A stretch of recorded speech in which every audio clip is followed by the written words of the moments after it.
I think we might just have a superstar in the making. Seweryn has kind of just forced his way into first team contention over the course of this year. We're back with Part to Prem. We're still at Crystal Palace. We are dominating at the top of the table today. We have the EFL Cup quarter-final. We are taking on Reading, a league rival.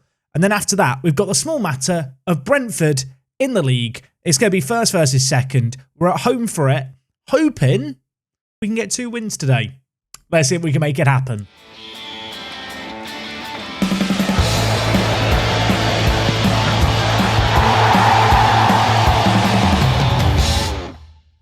Yes, folks, how is it going? And welcome back to Park to Prem. We are already in mid-December. I've really been enjoying this season because we're winning. But from the perspective of video creation, obviously, a season like this doesn't have super high-stakes games. We are running away at the top of the table. Make no mistake, we are absolutely brilliant. 13 matches played since you were last here. 75 goals scored for. 18 against is the second best defence. We are just the best team in the league. And we're showing that on the pitch. Anyway, lots of games played since we were taking on West Brom to end yesterday's episode. Let's talk about these games. We beat Hull City 2-0. We then beat Luton 6-1 in the league. A 5-goal lead was nice. And while we did it again in the next game, taking on League 2 opposition, rotated the team for this game. Was good to see us get a convincing win. You will notice as we go through some of these results, the team that I've been playing this year has been rotated more and more frequently. As I've gained confidence in the squad, I've started to bed in a lot of players, offer them first team opportunities, and many of them have really taken it, like Seweryn, who we talked about in the intro, and have now basically forced themselves into first team contention. In fact, when you look at some of the younger players in the squad here, you can see I've been trying to give some of them as many starts as possible. Mateev with 8 starts, Santiago's had 5 starts, even players like Ode Hernandez, who certainly isn't championship quality, but one day could be Premier League quality. I'm sticking in at right back, I'm sticking in at centre mid, giving him time to develop, and, well, to be honest, surrounded by just superstars, for our level at least, he's been putting in some really, really good performances. 3 assists as well. Yeah, you know what? This 18-year-old could be very good. Since the month of November, we marched loads of really good performances here. 2-1 against Bournemouth was maybe the most hairy of the games. Well, certainly at the point it happened in the season in terms of we nearly lost our crazy winning run. It took a 93rd minute near post header to get the result. A great defensive performance though. You can see Omar Richards, Omar Bamidele, who ultimately got the winner. Tilio and McIntosh all putting in some really good shifts. Omar Bamidele has been superb. Tilio attracting a little bit of interest from some fairly big clubs. Inter Milan and Bayer interested. Also did have Leeds looking at him once upon a time. The 20-year-old, of course, has come in this year to be the Candido replacement. And the question was, can he replace Candido? The answer is yes. I was trying to do a pun with Can and Candido, but it just doesn't work, does it? Back to the results. So after that win against Bournemouth, slightly more convincing wins against the likes of Portsmouth, Middlesbrough and Huddersfield. Lots of clean sheets there. And after that, we kept the goal scoring going as we beat Plymouth Argyle 5-2. Unfortunately, we did drop points against Reading. Today's cup opposition held us to a 2-2 draw at home. It took an 86th minute equaliser for them. And unfortunately, our crazy run of just winning everything ended there. And since then, we have also drawn one more game. Again, 2-2. Apparently 2-2 is our kryptonite. You can see into the month of September, Cardiff, Brentford, Sheffield Wednesday, beaten very, very convincingly. 10-0, the aggregate score across those 3 matches. But a draw against Brighton wasn't exactly ideal. They scored in the 93rd minute. Yeah, against our local rivals, we could have beaten them away from home. Would have been very, very nice. Unfortunately, it wasn't meant to be. And most recently, we took on a familiar foe, FC United, of course, my former club. You can see the team that they have doesn't really resemble the team that I had with them once upon a time. In this game, we were rampant. It was 4-0 at half-time. Tiny bit disappointing that we conceded 2 in the second half, but we did still get a result. And ultimately, with those results, we still sit pretty at the top of the table. You've already seen things, but 65 points at the halfway point in the season is certainly something to be happy about. For people maybe a little bit annoyed and upset, I've not done the game against FC United. We are playing them on the last day of the season. Knowing how they get on, that could be a game that they need to win to stay up. And I wouldn't suggest that I could ever possibly do match fixing, but I'm going to be very conflicted on the final day of the season if I'm playing FC United and potentially kind of, I suppose, sentencing them to relegation to League One. Let's hope it doesn't come to that. To be honest, when you look across our squad this year, I mean, it's hard not to be positive. We have just been rampant in the league. We've been the best team by a country mile. In terms of average ratings, you can see here our players plastered all over the top 20. And if we look at the team overview here, we obviously have the most points per game, most goals, fewest shots against, most shots for, most dribbles made, most clean sheets. We're a team that just love to have the ball, and whilst Brentford, who we are going to take on in today's second game of the episode, do like to have the ball a little bit more than us, we do a lot more when we have our possession versus Brentford. They use it to remain defensively strong, but they don't have that attacking ability that we have, that goal-scoring ability that's seen Gurajaga end up as the top goal scorer. Meanwhile, you've got the likes of Seweryn and De Silva kind of runner-up. If I was going to point to any individual and say, you've been disappointing this year, that award would go to Jacob Middleby, the Aussie, who I did say if he was top goal scorer, I would do a shoey. I don't think he's going to be top goal scorer. I think I'm safe. He's got 4 goals in 11 games, 1 assist, 7.05 average rating isn't exactly the worst. I suppose when he was performing badly to begin with, it was easy to think, well, maybe it's something to do with the false 9. You know, maybe a false 9 just doesn't play well in the match engine. So with us changing things up, with Seweryn playing well, he's moved on to the right. Gurajaga's then moved on to the left, and I've been playing De Silva more and more through the middle. And if we just look at the things here, De Silva has 6 goals in 7 games and 3 assists, a 7.7 rating playing the false 9. So clearly it's not really a false 9 issue. It's just an issue with Middleby, which is a bit of a shame really, because I don't think Middleby is exactly a million miles away from De Silva. In fact, when you compare the two of them, they're very, very comparable to one another. I think it's a confidence thing. Middleby has had an issue with an injury. Maybe it's just taken him a tiny bit longer to adapt. Coming from Borussia Dortmund, of course, De Silva was already playing in England for Liverpool. But nevertheless, it's not anything to panic about. It's not anything to worry about. If anything, I feel like the insane goal-scoring records of De Silva, Seweryn and Gurajaga kind of just make Middleby look worse. It's one of those things where if the rest of our team wasn't doing as well, it wouldn't look as bad. But because we've been just outstanding going forward, he does pick up a little bit of the blame. I suppose the other great thing to see is that Kazoo is getting a lot of assists, 13 to his name, but the assists just across the board are coming from absolutely everywhere. You've got the usual suspects, De Silva, Seweryn, Gurajaga, Reina as well, or Henier, I should say. One day I'll just nail the pronunciation and remember it every time. He's been superb at playing that advanced playmaker in the middle role. Had some question marks over how that would work with the false 9, but I think it's safe to say it's a good role, works more than adequately. He's got 6 goals, 7 assists, a 7.43 rating playing that position. And even Tom Sané, who has come in and of course played that position as kind of the backup to Henier, has looked pretty impressive. 5 goals to his name, only the 2 assists, but I mean, it's not exactly been an issue for a player who's only started 4 games this year. He has chipped in when we've needed him to. And across the board, with the exception of Middleby, there's not really any individuals I'm looking at thinking, you aren't giving me what I thought you were going to offer going into this year.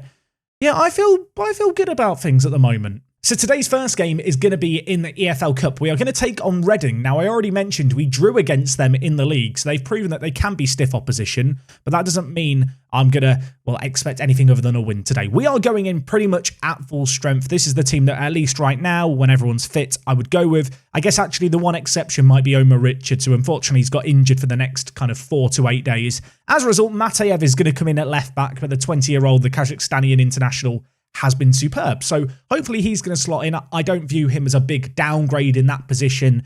To be honest, with the squad and the depth we've got, there's not really anywhere where if we got an injury, I have any concerns about the player who's potentially going to step up to replace them. Anyway, let's get into things here in this EFL Cup quarter-final. Of course, if we can make it through here, we're in the semi-finals all of a sudden, which was the board expectation at the start of the season. The semi-finals is over 2 legs as well, so maybe, just maybe, that's what we'd come back for next time, if we can get a result here, as Talio hits the woodwork from one corner. But we'll have another go here. Talio, I'll tell you what, they were given a warning, Reading, that Talio was there. They didn't heed that warning. He hit the crossbar on the first one. This time, I think it's hit the post and snuck in. Keeper might feel disappointed to get beaten. And well, in a half that so far, after 20 minutes, hasn't exactly had a whole lot of chances, twice Talio has hit the woodwork from headers from corners. Second time lucky this time around. Corner here on the near side. It's going to be Gurajaga with it. He crosses it in. Talio, free header again.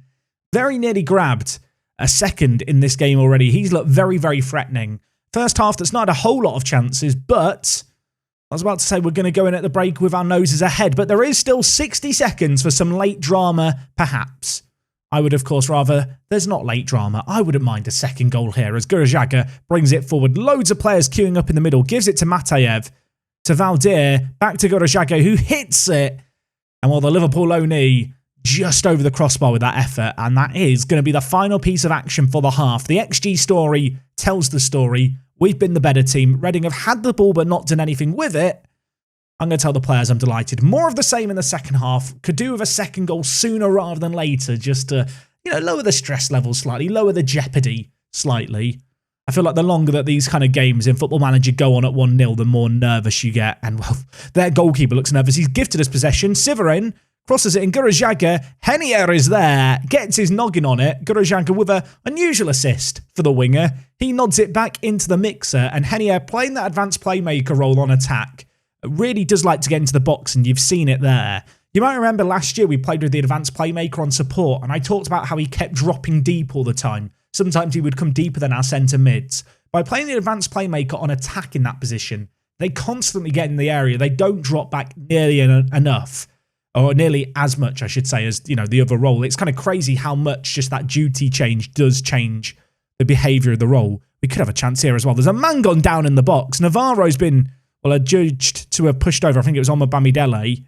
And now De Silva, with a chance to make it 3-0, with a chance, I suppose, to put us through to the quarterfinals of the EFL Cup. He steps up. Neblet makes the stop. We've still got the rebound. Can it be, put back into a dangerous area? It can't. And I mean, fair play to Neblet. He made a superb stop there. I would have put my house on De Silva scoring it. He's bottled it. And with that, I've had enough. I'm taking him off. We're gonna bring in Middleby, give him a chance. Elsewhere, teams had a really, really good performance. Seweryn, of course, after I bigged him up, he's had a pretty poor game. We'll take him off and bring in Santiago. I feel like at 2 goals up, we can still use this as an opportunity to bring in a player like Santiago who needs minutes to develop, and we'll afford him this opportunity to, play 20 minutes against some pretty good opposition. It's weird, right? When we were winning every single game, I didn't want to rotate things because there was something in the back of my head that was like, yeah, we can win 46 games in a season. Just win every single game. It would have been crazy to do it. At the halfway point, we've only drawn 2, so still doing quite well. And it does still exist, I suppose, with the idea of going unbeaten, but I am coming around, I suppose, to the idea of using this season more and more as a chance to just give it young players first-team football. Players like Santiago, use them in the league, even if they're not quite to the standard. And, maybe I shouldn't be taking such experimental action in the Cup because it's a Cup game. We can afford to lose 1 or 2 league games. We can't afford to lose this. Reading have just got back into it as well. Well, am I going to look back at the changes I've made as mistakes? Salazar with a very simple effort in the end into the back of the net. Reading have not created a lot, but the first chance of the game they've had has ended up in the back of the net. First shot on target as well. Ruiz in goal for us. I feel a bit bad for him. His average ratings this year aren't that good because he doesn't really face any shots. And when he does, they just seem to go in because that's how Football Manager works. Anyway, they're bringing the ball forward here. Mora with the ball. That isn't Lucas Moura, by the way, for people maybe wondering.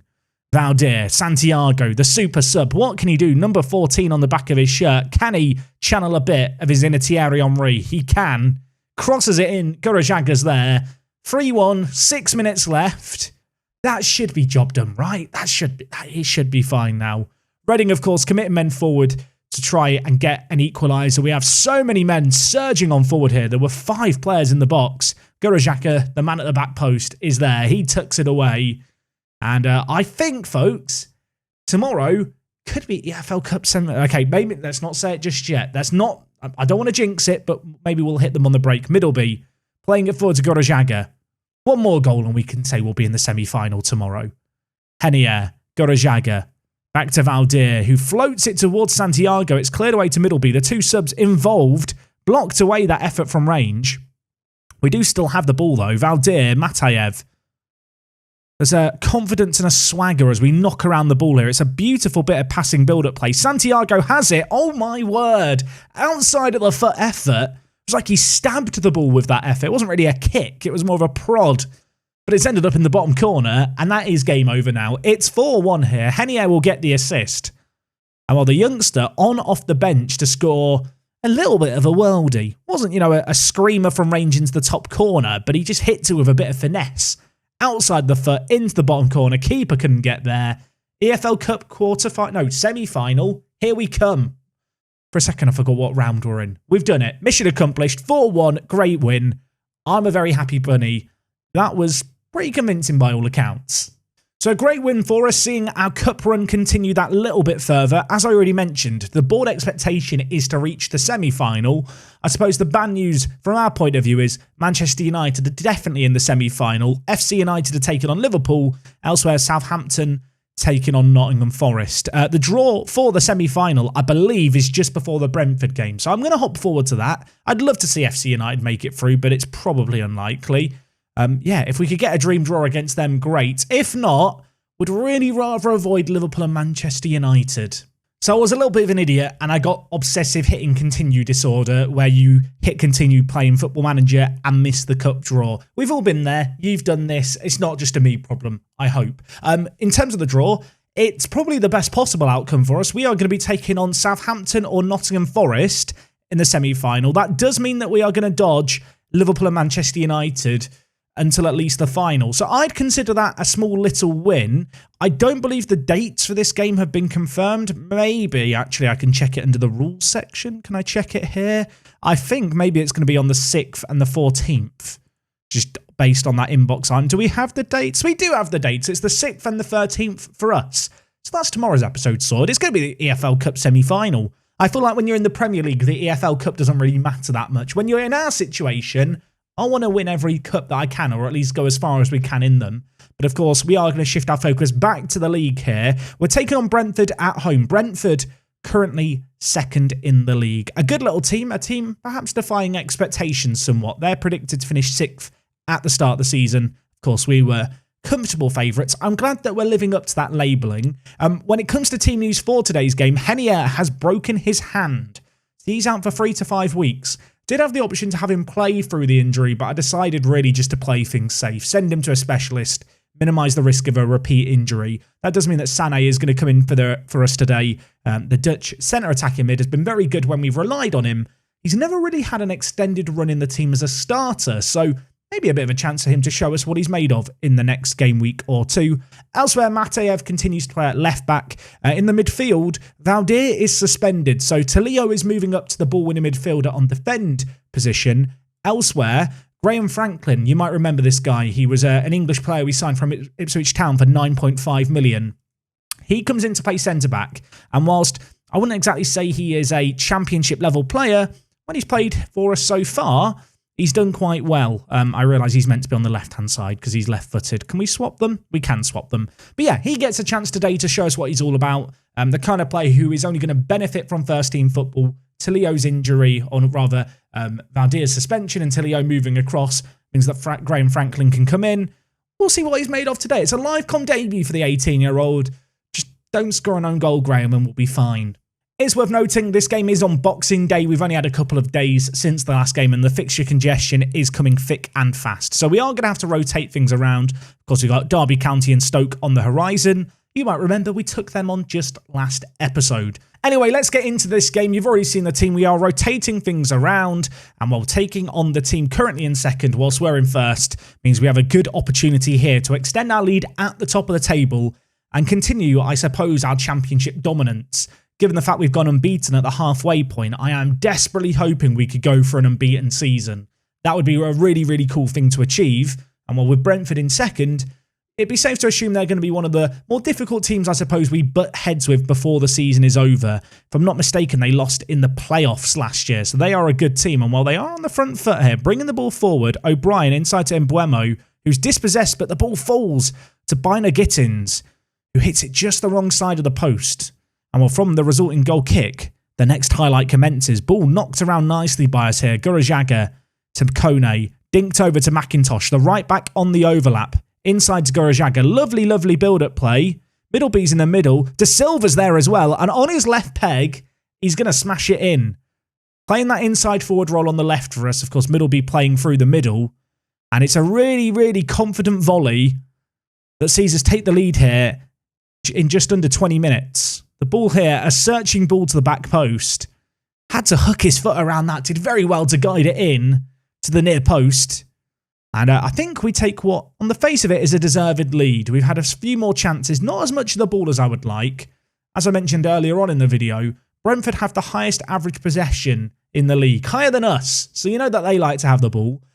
So Sane has picked up a knock and wants to come off. It could be a bruised ankle. Does anyone else get really annoyed when players want to come off with bruised ankles, or is that a me thing? I think I'm going to bring in Seweryn. I wouldn't really normally play him through the middle as an advanced playmaker on attack, but he's very, very well suited to the role.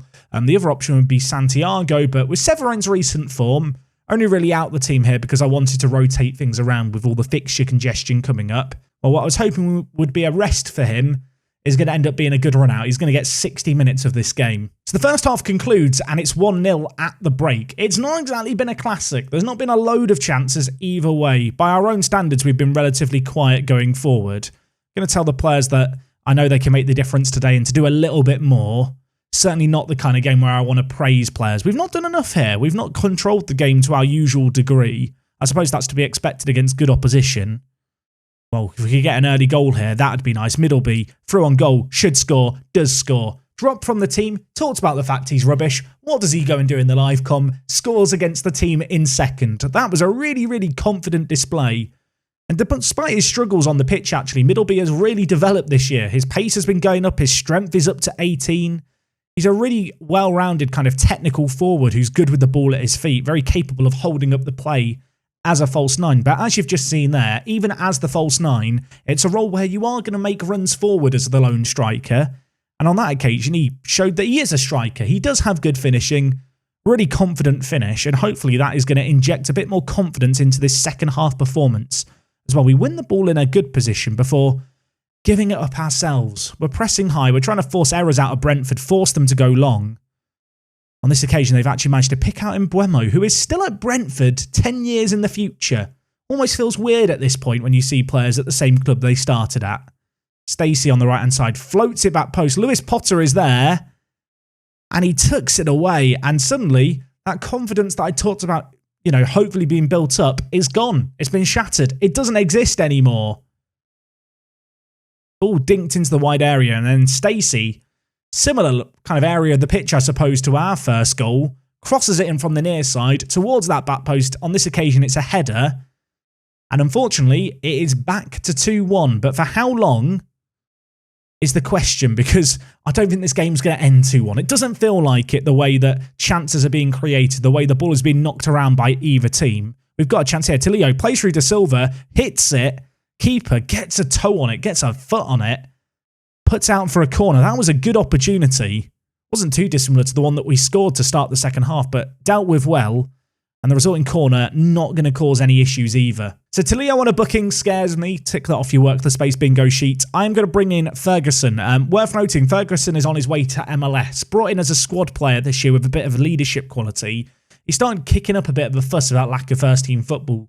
With how the season's going, he's not going to play that much for us, I don't think. He certainly isn't going to be super useful in the Premier League, so I decided to sell him before he kicked up a stink. So he's on his way out, but that doesn't mean I don't trust him in this kind of game here. We've got a few injuries and a few suspensions in that centre defensive mid position.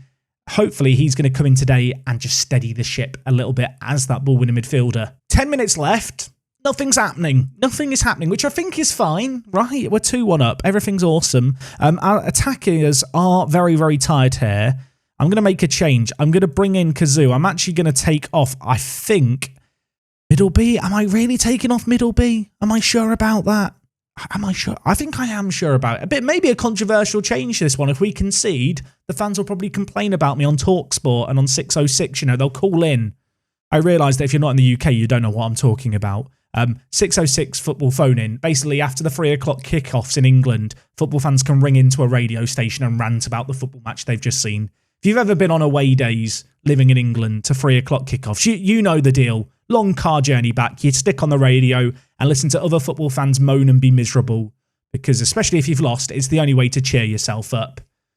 And well, I thought for a second we were going to score. Kazoo doesn't get many goals in live comms. I noticed that he misses a lot of one-on-ones. The good news is, it's not going to affect us today. It's not going to cost us today. We are going to win 2-1. That was both a really convincing performance, but also not a convincing performance. We got the win. That's what matters. So a 2-1 win for us is absolutely fantastic. Elsewhere, Derby County just hammered Middlesbrough 6-1 to go up to second. Huddersfield also going stronger this year. They grabbed 2 goals against Preston North End. That isn't the Duffy that you think it is. It's not FC United J Duffy getting their 2 goals. Sees them go strong. Elsewhere, Brentford dropping down to 4th with that performance. I guess we're in a really good position. It's worth noting that all the teams kind of competing for that second place spot right now, not separated by a load of points. It's a very, very competitive league, the Championship, both in and around the playoffs and the automatic promotion spots. And, to be fair, towards the bottom of the table, where... Did FC United win? I think FC United must have won. They're up to 25 points, 5 points clear of the drop. Maybe we won't have to throw that final game of the season. So 2 pretty convincing results in the end today. Maybe not the most emphatic of performances, but we got the wins that we needed to. What that means is that tomorrow we're back. EFL Cup semi-final. 2 legs against Southampton. A chance to test ourselves against Premier League opposition. They are down in 15th. Sean Dyche is their manager. What a weird timeline we live in. What I will say is they are probably going to provide one of the better tests we've had this year. And it'll be our first opportunity, I think, really this year to go up against Premier League teams and see how good we are. So we have got that to look forward to. Hopefully, in the meantime, we are going to continue to go strong in the league. And well, of course, hopefully, I see you guys again tomorrow for more. If you enjoyed today's video, do drop a like on it. I'll see you tomorrow next time. And until then, it is me, Jack. I'll see you all in a bit. I'm out.